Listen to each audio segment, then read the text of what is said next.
Yang berikutnya ialah kita kena perkenalkan Islam ini dalam bentuknya yang syumul, yang komprehensif, yang merangkumi semua benda. Jangan perkenalkan dia dalam bentuk juz'i, dia tak cantik, dalam bentuk yang berpecah-pecah.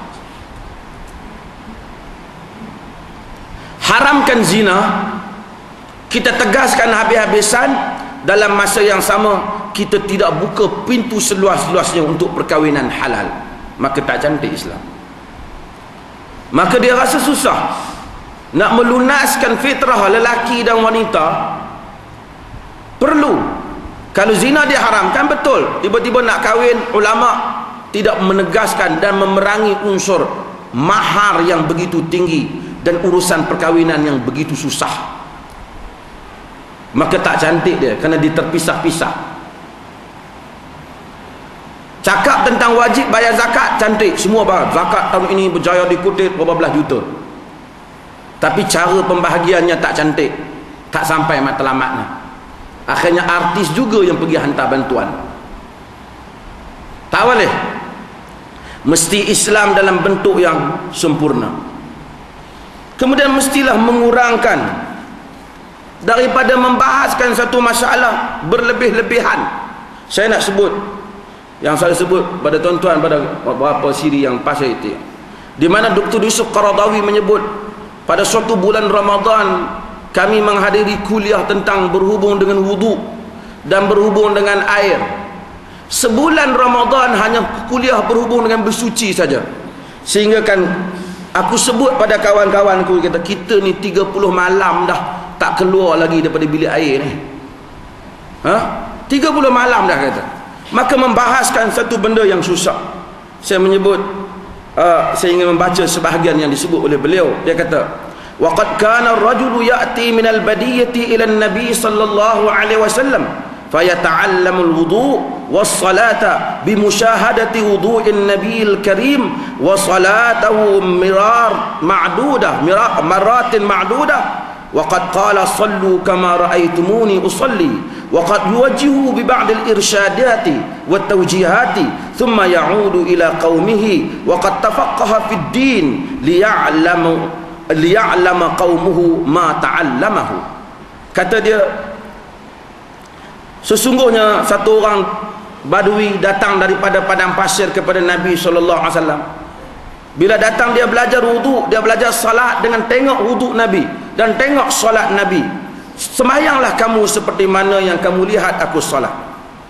Mungkin Nabi memberikan beberapa panduan kepadanya, dan kemudian dia balik kepada kaumnya dan dia mampu untuk menjadikan kaum dia semuanya dapat solat macam solat Nabi. Amma an yadhkura ba'd al-fuqaha مثلا 12 شرطا لصحة تكبيرة الإحرام يجب أن يحفظها من يريد صحة صلاته فهذا لم يجيء به كتاب ولا سنة ولا قام عليه تعليم السلف الصالح. Adapun apa yang disebut oleh sebahagian fuqaha katanya tentang syarat, berbelah-belah syarat takbiratul ihram, belah-belah syarat. Ini 17 syarat pada menyatakan takbiratul ihram. Tuan-tuan baca kitab Jawi. Kata dia, ini semua tak ada dalam Quran, tak ada dalam sunnah, dan tak pernah diajar oleh salafus salih. Dengar nak sembahyang, bukan nak sembahyang, nak takbir je 17 syarat kena hafal. Menyusah-nyusahkan.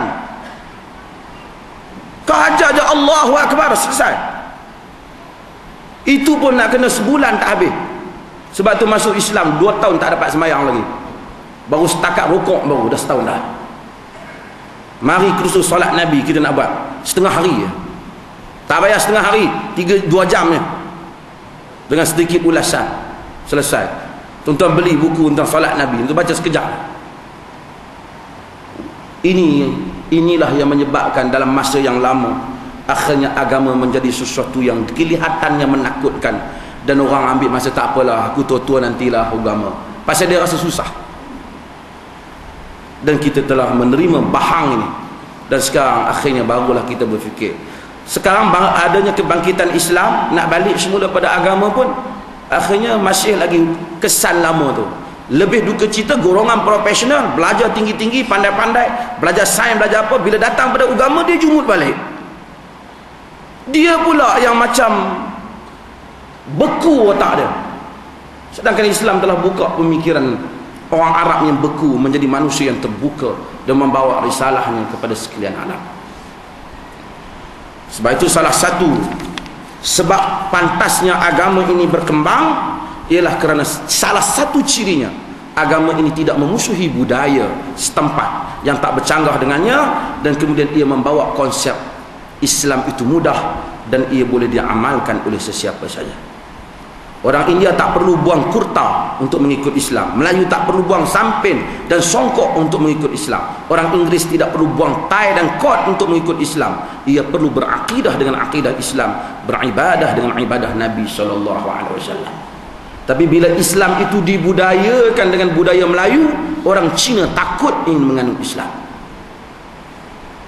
Maka syarat masuk Islam selain daripada masuk Jawi, mestilah pakai kain plekat Melayu. Maka ini menakutkan semua pihak. Hadirin mukminin sekalian, taysirul fiqh, dan insyaAllah kita akan bahas yang berikutnya ialah memudahkan inti kandungan fiqh itu sendiri, memudahkan inti kandungan Islam itu sendiri.